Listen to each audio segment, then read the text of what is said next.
Bonjour et bienvenue dans notre point quotidien. Deux principaux résultats d'élections dans l'Union européenne menacent de défaire la monnaie unique. François Hollande est le nouveau président de la France après avoir battu Nicolas Sarkozy par une faible marge dans le second tour des élections. Sur le papier, le passage à un gouvernement socialiste en France devrait être positif pour la monnaie unique et l'Union européenne, mais pourrait être un désastre dans le pays qui souffre sans doute de ne pas être compétitif.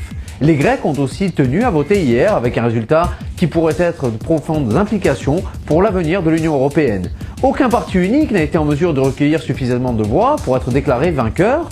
Les résultats des élections ont enhardi les partis marginaux, dont un néo-nazi qui exige maintenant que les changements majeurs soient apportés aux stipulations de plans de sauvetage et sur les mesures d'austérité soient ramenées.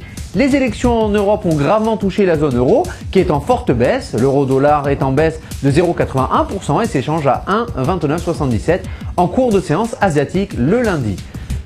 Les pertes importantes pour l'euro face au yen et la livre avec un euro-yen à 0,84% qui s'échange à 103. Les prix du pétrole continuent à baisser ainsi, une baisse de 1,45% qui échange le brut à 97,06 le baril. La demande de pétrole brut a changé après que les données décevantes en provenance des États-Unis aient alarmé certains investisseurs. Les prix du pétrole sont en dessous de la barre des 100 $ pour la première fois depuis février. Bonne journée à tous, bon trade et à bientôt.